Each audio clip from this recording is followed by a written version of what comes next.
Assalamualaikum warahmatullahi wabarakatuh. Baik, saudara-saudara sekalian, sahabat Jembermu, dimanapun Anda berada. Di sore hari ini kita kedatangan tamu yang istimewa, karena yang ada di depan saya ini adalah mantan komisioner KPU di Jember. Namanya adalah Bapak Ito Wicaksono. Aktivitas sehari-harinya adalah sebagai tenaga pengajar di Universitas Muhammadiyah. Betul, Pak ya? Nah, betul sekali, Mas. Kemudian jabatan strukturalnya saat ini adalah Kaprodi Ilmu Pemerintahan, ya. Universitas Muhammadiyah. Ya, Kaprodi Ilmu Pemerintahan di Universitas Muhammadiyah ya. Tentu di sore hari ini kita bersyukur kedatangan tamu istimewa, bisa nanti sharing, berbagi informasi seputar tentang peran Muhammadiyah dalam pemberdayaan masyarakat di kawasan pedesaan. Jadi yang digarap langsung desa ya. Karena desa itu adalah gambaran kecil untuk membangun yang lebih luas lagi. Nanti bisa kepada kabupaten, wilayah, ujung-ujungnya nanti kontribusinya kepada negara. Baik, saya panggil Bapak apa Mas ini pantasnya? Biasanya Cak Ito. Oh, Cak Ito ya. Iya. Oke. Baik pemirsa, kita sapa terlebih dahulu. Assalamualaikum, gimana kabarnya Cak Ito? Alhamdulillah, Mas Sudari. Setelah digoncang pandemi. Iya, digoncang pandemi ya. Tapi digoncang Semeru gitu ya.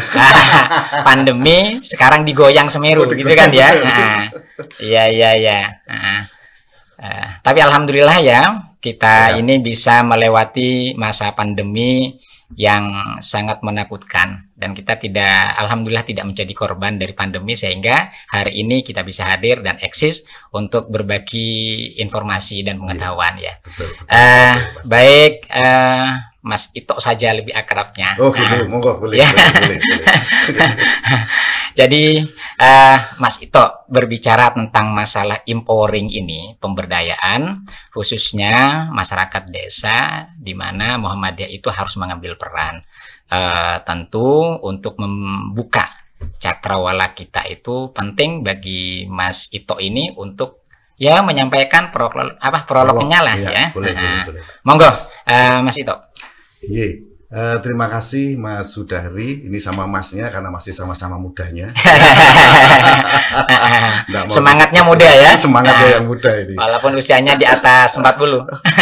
Kalau saya sudah di atas 50 malah, Mas. Di atas 50. Iya. Gayanya aja yang masih 40-an ini.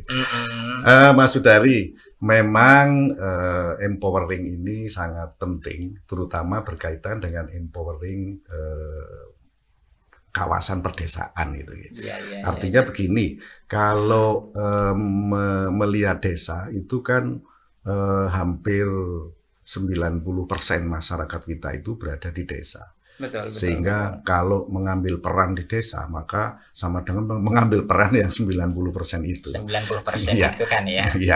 Nah, ini saya melihat bahwa kenapa Muhammadiyah harus mengambil peran yang 90% itu, karena menurut saya Muhammadiyah ini sudah cukup sukses, bahkan melampaui sebuah kalau diukur kriteria gitu ya, masyarakat perkotaan katakanlah begitu, itu Muhammadiyah sudah melampaui standarisasi yang sudah ya ditetapkan itu ya. Iya. Sudah melampaui. Bahkan sekarang ini kan Muhammadiyah sebagai organisasi yang menurut dalam tanda petik saya anggap sebagai raksasa gitu ya. Raksasa, ormas raksasa, NGO berlevel internasional gitu. Nah, ini sudah harus melakukan peran-peran yang lebih signifikan lagi dan untuk strategis untuk menguatkan empoweringnya, pemberdayaannya di level desa gitu. Sehingga ini punya daya pengaruh yang lebih luas lagi. Yang sekarang ini saya kira Muhammadiyah sudah luar biasa dengan organisasi yang sudah di level internasional, daya pengaruhnya itu sudah untuk mempengaruhi sebuah kebijakan di pemerintah pusat maupun di regional dan daerah itu sudah cukup oke gitu. Diperhitungkan. Sangat diperhitungkan. Bahkan gitu. Ada nilai bargaining positionnya. Nilai bargaining kan, posisinya itu sudah sangat jelas, sudah sangat jelas. Artinya tokoh-tokoh figur-figurnya itu sudah dipercaya menjadi menteri, dipercaya menjadi satu penasehat khusus, dipercaya untuk bahkan tidak menjadi apapun gitu ya. Itu diperhitungkan suaranya gitu ya. Ini kan luar biasa. Dari sisi figurnya, dari sisi organisasi ini kan sudah luar biasa. Apalagi dari sisi keberadaan amal usaha yang sangat strategis itu. Ini yang ormas yang lain meskipun mengklaim itu mempunyai massa cukup besar, tapi nilai strategis dari sisi pendidikan, kesehatan, sosial kemasyarakatan,nya ini menurut saya Muhammadiyah lebih mengedepankan bagaimana manajemen pengelolaan yang modern, yang terbuka, yang kemudian ini bisa dirasakan langsung, bisa dirasakan keberadaannya. Nah, ini yang menarik. Ini yang menarik, yang perlu kemudian diperluas lagi daya gebraknya. Baik, Mas Ito ya.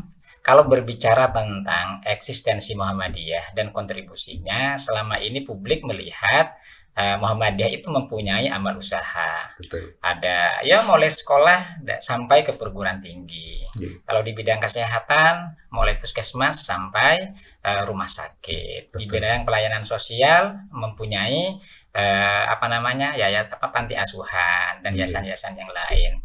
Artinya di lini tertentu Muhammadiyah itu sudah terbukti. Contoh, kalau perguruan tinggi sudah melahirkan banyak doktor, banyak profesor yang diperhitungkan alumninya itu untuk memberikan kontribusi khususnya di tingkat desa, bisa ke tingkat kabupaten, bahkan ke tingkat negara, kan ya. Nah, nasional. Melihat kontribusi Muhammadiyah di bidang pendidikan, di bidang kesehatan, kemudian juga di bidang-bidang yang lainnya, menurut Mas Ito sebagai orang yang hidup di dunia pendidikan, apakah kontribusinya masih kurang, dirasakan masih rendah, sedang, atau sangat dirasakan sudah kontribusinya? Kalau kontribusinya luar biasa sudah, Pak. Sudah luar biasa, sudah tadi sudah mempunyai daya pengaruh secara politik gitu ya. Daya pengaruh itu, politik ini kan sangat keberadaannya sangat mempengaruhi lingkungannya. Ini sudah punya daya pengaruh yang luar biasa, dan kemanfaatannya juga sudah dirasakan. Ya. Tapi kita kan pengen yang lebih lagi. Pengen yang lebih lagi. Ini lagi saya yang juga menarik itu kan ya. Menurut pernyataan Mas Ito tadi, jadi harus mengambil peran-peran yang lebih strategis lagi. Betul. Kalau demikian ya harus bergandengan tangan dengan yang mempunyai kekuasaan. Siapa lagi yang punya kekuasaan kalau tidak pemerintah? Kan begitu ya? Ya boleh. Kalau bicara yang sudah terlegitimasi itu pemerintah. Iya, pemerintah. Kalau demikian berarti Muhammadiyah personnya harus direkomendasikan untuk masuk ke sana, kan gitu kan ya? Nah, untuk masuk ke sana, apalagi katanya tadi ada bahasa sudah diperhitungkan. Nah, pertanyaannya sekarang, ketika masuk ke sana kan juga ada representasi dari organisasi yang lain. Kira-kira setelah masuk di birokrasi tertentu, baik di tingkat pusat, di tingkat wilayah, kabupaten, apakah sumber daya manusia yang merupakan representasi dari Muhammadiyah di situ diperhitungkan gitu ya? Nah, gimana menurut Mas Ito? Ini yang memang seringkali Muhammadiyah itu kalau dari sisi kontribusi gerakan amalnya ini luar biasa, tapi begitu dihitung berapa sih sebenarnya orang Muhammadiyah yang mempunyai kekuatan ini, one man one foot-nya itu. Nah di situ kemudian menjadi sebuah pertanyaan. Nah, kalau ini secara biasanya kalau dikaitkan dengan pemilu dan lain-lain. Makanya itu ini yang ingin ditembus menembus batas itu ya, yang ingin mempunyai nilai lebihnya itu justru Muhammadiyah. Kalau sekarang sudah terbukti bahwa daya pengaruh itu sudah bisa dirasakan, bahkan memberikan nilai kemanfaatan, bahkan dimanfaatkan oleh pihak lain. Ya. Nah, yang sekarang ini saya inginnya adalah bagaimana kemudian keberadaan Muhammadiyah itu mampu memberikan empowering tadi kepada masyarakat. Jadi melalui sebuah program-program pemberdayaan yang sesuai dengan momentumnya, kebutuhan masyarakatnya, ini kemudian kekuatan untuk masyarakat ini memberikan nilai tawar lebih kepada masyarakat untuk melakukan bargaining dengan pemerintah. Nah, empowering ini itu adalah yang sekarang sedang dibutuhkan, itu adalah masyarakat desa. Masyarakat desa gitu kan. Makanya itu bagaimana peran Muhammadiyah di dalam pemberdayaan masyarakat desa di kawasan perdesaan. Karena katanya tadi itu kalau sudah melakukan di desa 99% sudah tuntas.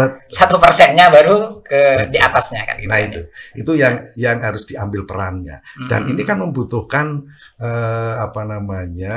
sebuah kajian-kajian yang tidak sederhana.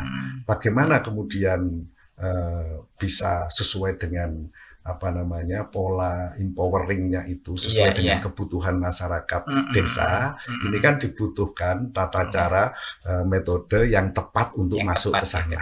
Nah, sementara ini sebenarnya Muhammadiyah dengan pola-pola yang sudah ada, dengan gerakan sosial, dengan gerakan pendidikan, kesehatan, gerakan dakwahnya ini sebenarnya sudah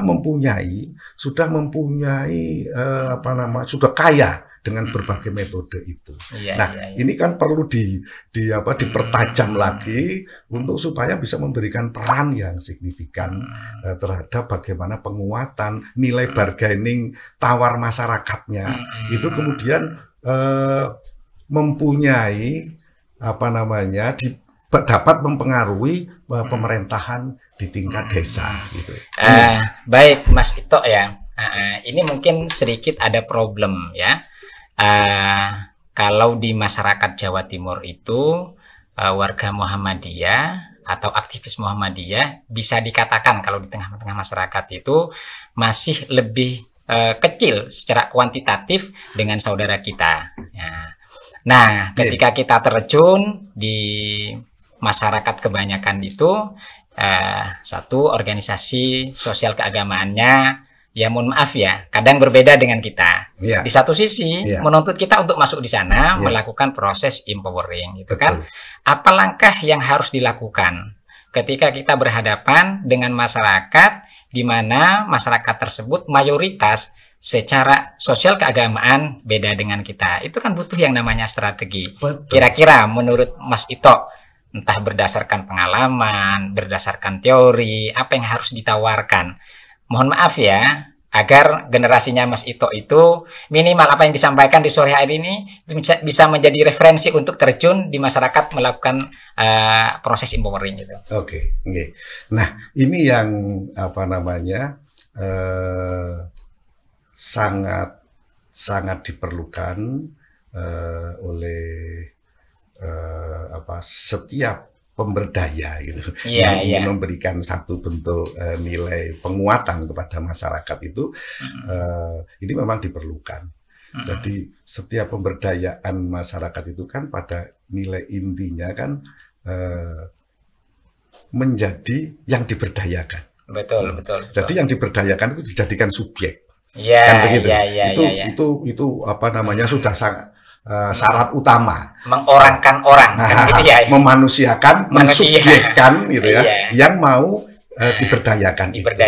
Nah, sehingga kemudian bisa jadi kan yang sedang memberdayakan itu tidak terlihat begitu. Tidak terlihat.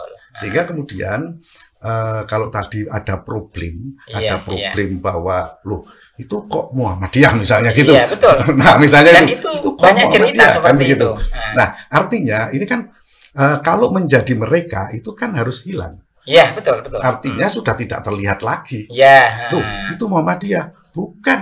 Ini adalah pemberdayaan. Misalnya kalau tadi saya sebutkan ada salah satu program yang ini sedang melakukan program zero kemiskinan, misalnya gitu ya. Kita mengatasnamakan sebuah program.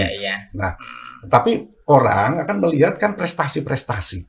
Tidak melihat bahwa ini warnanya A, warnanya B, warnanya C, itu kan tidak. Betul. Nah, ini yang menurut saya metode-metode mungkin episode berikutnya itu perlu kita onceki lagi. Kira-kira bagaimana peran Muhammadiyah dan ortumnya, bisa jadi karena di desa itu yang harus melakukan pola-pola pemberdayaan ini kan tidak hanya Muhammadiyahnya, tapi juga ortum-ortumnya. Karena peran pemuda, peran pelajar, ini peran wanita.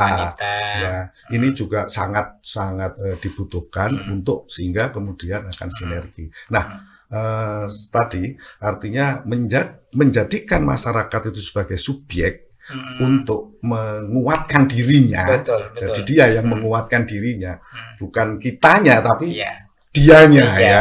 Subjek masyarakatnya tadi yang diberdayakan, kemudian dia itu mampu menunjukkan kepada pemerintah desa ini loh yang itu satu yang perlu dibiayai.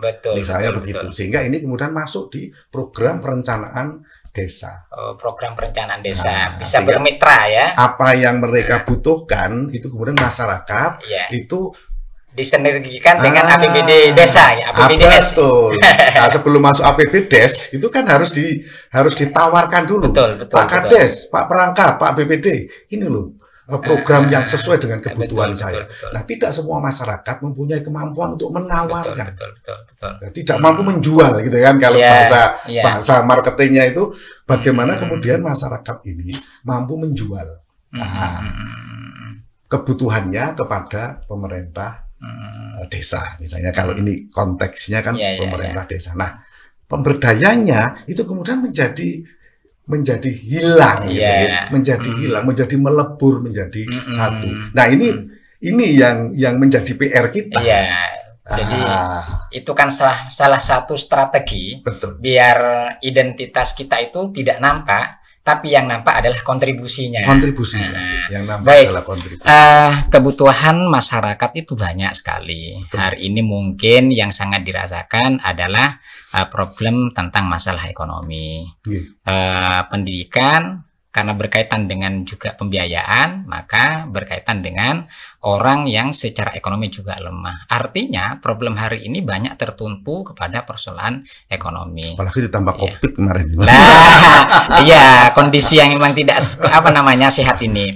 Nah, kira-kira kalau menurut Mas Ito gitu kan ya, apa yang bisa dilakukan oleh Muhammadiyah ya? Di Muhammadiyah ada lazismu, dan macam-macamnya. Apa yang bisa dilakukan Muhammadiyah di dalam melakukan empowering di dalam bidang ekonomi ini dulu, nanti bisa ke yang lain-lainnya gitu bisa kan, ya? Jadi di bidang ekonomi, di bidang sosial, kemudian di bidang perempuan, isunya banyak kan gitu ya? Iya, isunya banyak. Iya, betul. Nanti ini akan saya kaitkan dengan isu-isu SDGs gitu kan? Ya, bisa di periode episode berikutnya habis ini. Ya, soalnya bicara tentang masalah pembangunan berkelanjutan itu panjang. Makanya paling tidak di sore hari ini kita lebih fokus kepada pemberdayaan di bidang ekonomi dulu. Oh gitu, boleh. Nah, kalau menurut saya, Mas Sudari, bahwa ini kan tadi metode mensubjekkan ya, menjadikan masyarakat itu subjek. Artinya bahwa untuk membuat mereka menjadi berdaya secara ekonomi, tidak harus kemudian kita bawa uang ke desa gitu ya, atau bawa uang ke masyarakat. Tapi bagaimana menyadarkan mereka bahwa ada potensi di wilayah desa itu yang bisa dikembangkan untuk menambah income masyarakat. Salah satu contoh ini kelemahan yang sangat mendasar, Pak. Jadi begini, seringkali yang namanya bagaimana pemerintah kabupaten, pemerintah desa untuk supaya dia bisa menjawab problem di masyarakat, seringkali yang terjadi adalah kebutuhan masyarakat diterjemahkan oleh perangkat, kebutuhan masyarakat diterjemahkan oleh pemerintah desa. Kebutuhan masyarakat diterjemahkan oleh negara kalau mau lebih besar lagi. Tapi kebutuhan mereka tidak diterjemahkan oleh masyarakat itu sendiri. Sehingga potensinya yang harusnya dikembangkan itu menjadi berbeda. Nah, salah satu contoh misalnya begini, Pak. Saya beberapa waktu yang lalu itu memang ini kami dituntut untuk bekerja sama dengan pemerintah desa, dengan pemerintah kabupaten, dengan mitra swasta, betul, gitu, supaya kemudian dengan kelompok-kelompok masyarakat. Ini dari ilmu pemerintahan, prodi ilmu pemerintahan sekarang ini, Mas Menteri itu, menteri saya kan menteri panjenengan juga sama ya, Mas Menteri ya. Sama. Merdeka Belajar, Kampus Merdeka, kami diminta, didorong untuk melakukan sebuah kerjasama itu dengan berbagai macam mitra kerjasama. Nah, termasuk di situ. Nah, begitu kita itu sudah bicara tentang bagaimana masyarakat desa diikut sertakan di dalam sebuah perencanaan pembangunan, itu seringkali masyarakat desa itu tidak tahu apa yang menjadi kebutuhannya. Nah, itu tidak tahu. Salah satu contoh misalnya begini, di daerah Sumber Jambe sana, itu banyak bambu. Banyak bambu.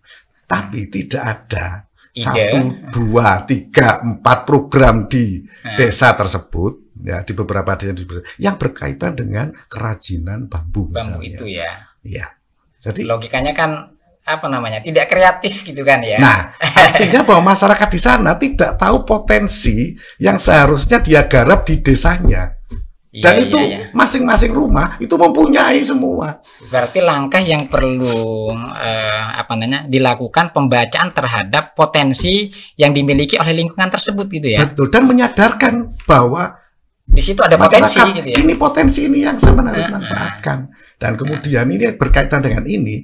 Nah, kan pasti dia dibutuhkan bagaimana menjadikan yang namanya bambu tadi itu menjadi uang lah, bisa diuangkan, kan harus ada misalnya pelatihan yang menjadikan produk tertentu, kemudian produk ini bisa dijual. Ini kan ada berbagai rantai yang kemudian bisa.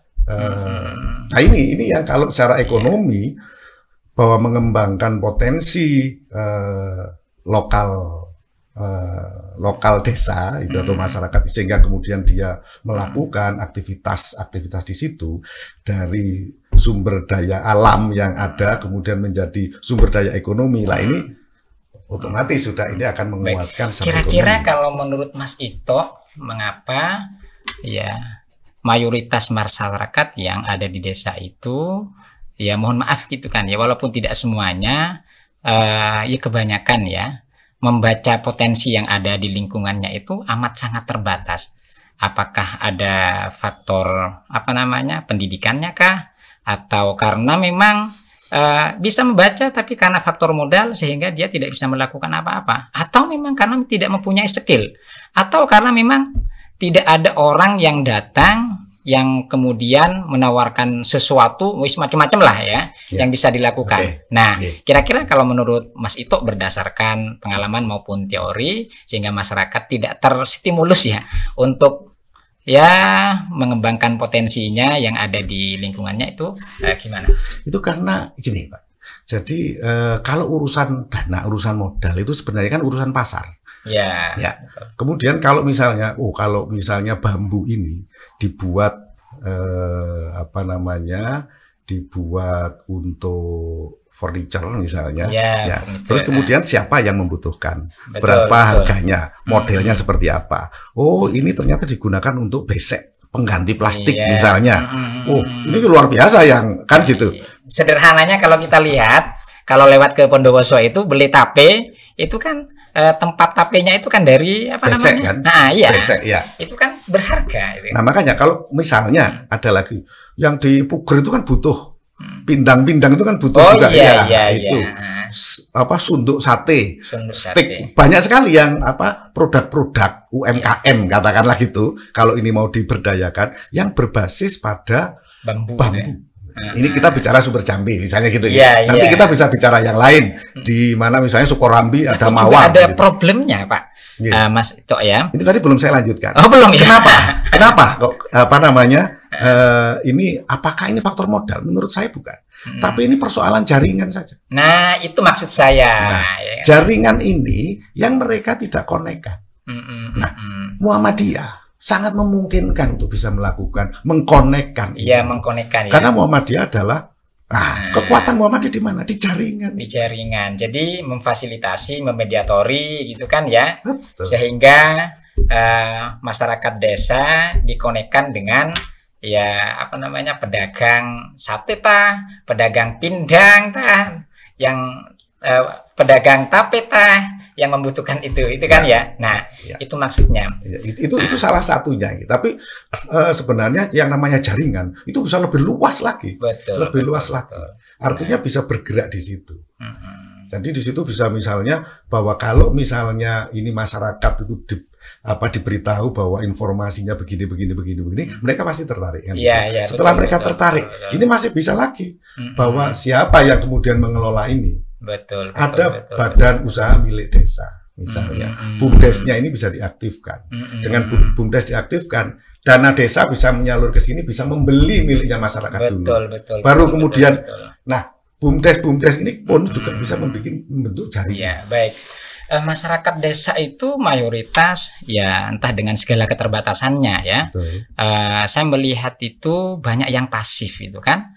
Maka butuh kehadiran orang yang memfasilitasi itu. Nah, kemudian juga kalau kita lihat aparat desa pun ya dengan segala program dan modal yang ada, saya melihat kurang aktif juga untuk menstimulus masyarakat itu, sehingga tidak ketemu gitu kan ya.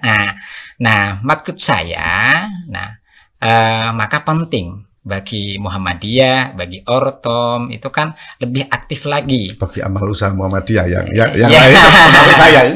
Iya, lebih aktif lagi. Nah, karena Muhammadiyah secara kuantitatif itu kan ya masih kalah dengan organisasi saudara kita itu kan ya. Untuk terjun ke sana mungkin tidak masif ya, beberapa desa sih terbatas. Nah, dengan keterbatasan sumber daya manusia yang harus didistribusikan untuk memberikan manfaat, langkah apa yang harus dilakukan oleh Muhammadiyah? Ini sudah sangat sering dilakukan Muhammadiyah.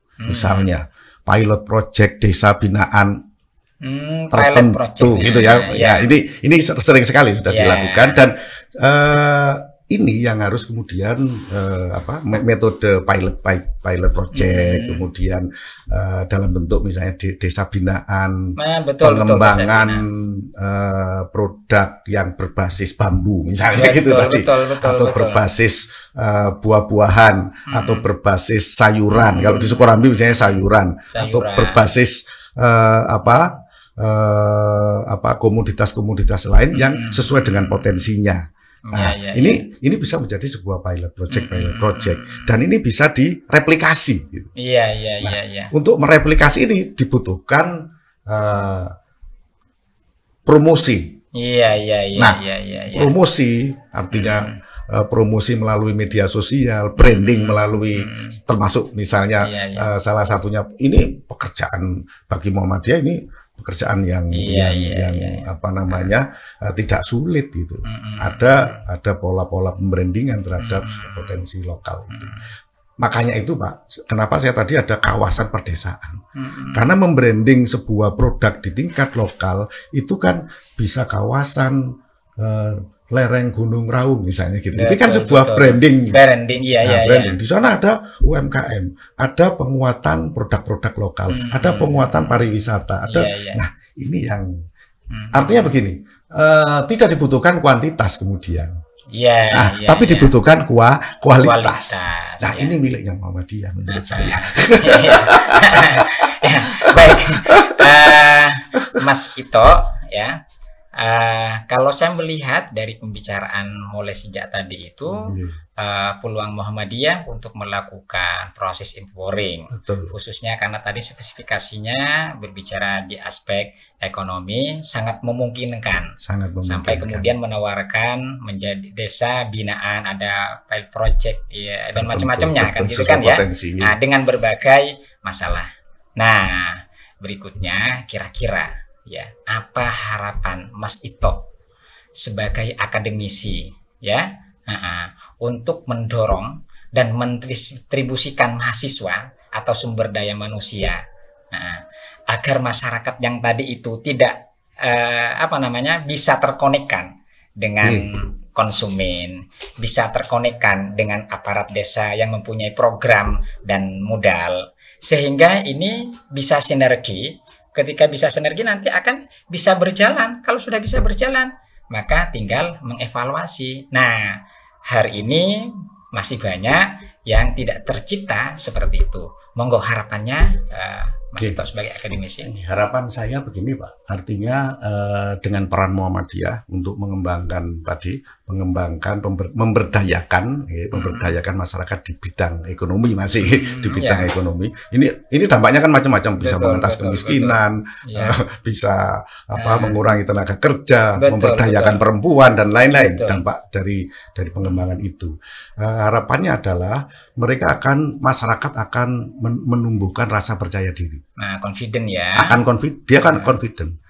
Dengan percaya diri, maka mereka itu tidak lagi masyarakat itu sering mengeluh gitu. Ya, mengeluh modal, enggak ada. Iya, artinya modal hanya menunggu bantuan dari pemerintah. Atau malah begitu.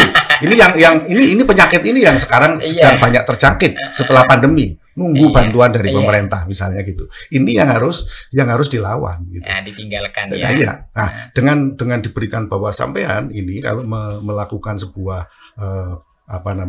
pekerjaan yang sesuai dengan potensi lokalnya dan di sana ada yang menerima. Betul. Ini akan semakin penguatan akan pasar misalnya ada sekarang sudah zaman startup gitu ya. Betul. Kalau tadi bagaimana peran perguruan tinggi, peran mahasiswa di samping membantu membranding produk lokal mereka, itu juga membantu memasarkan melalui startup digital. Di samping membranding, kemudian memarketkan itu. Nah, di samping itu kemudian karena kepercayaan diri lebih, maka ini yang menjadi kebutuhan dia itu ditawarkan kepada pemerintah desa. Betul. Sudah mulai harus masuk di rencana dokumen perencanaan desa. Nah, itu nanti akhirnya kalau bisa sinergi dengan perencanaan pemerintah desa itu luar biasa efeknya nanti. Makanya kemudian ini bisa mengaktifkan badan usaha milik desa.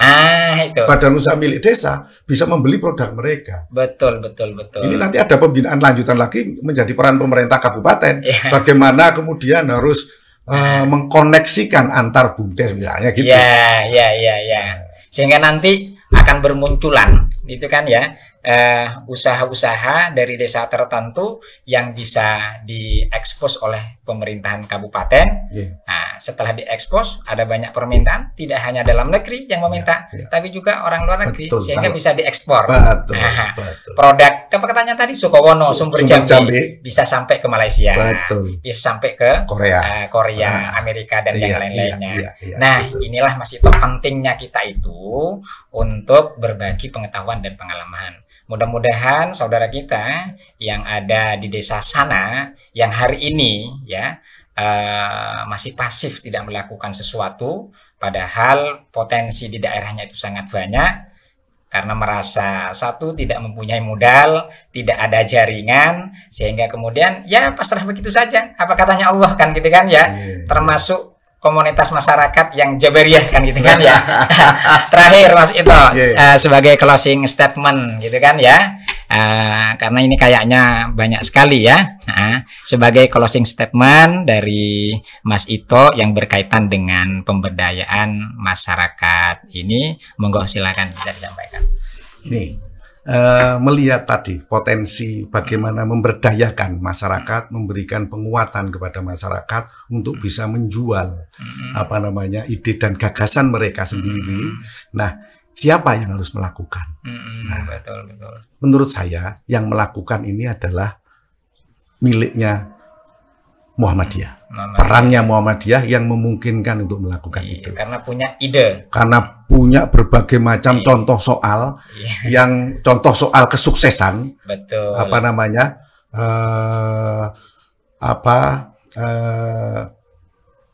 Prestasi prestasi-prestasi di Muhammadiyah itu bisa menjadi motivasi buat mereka. Betul.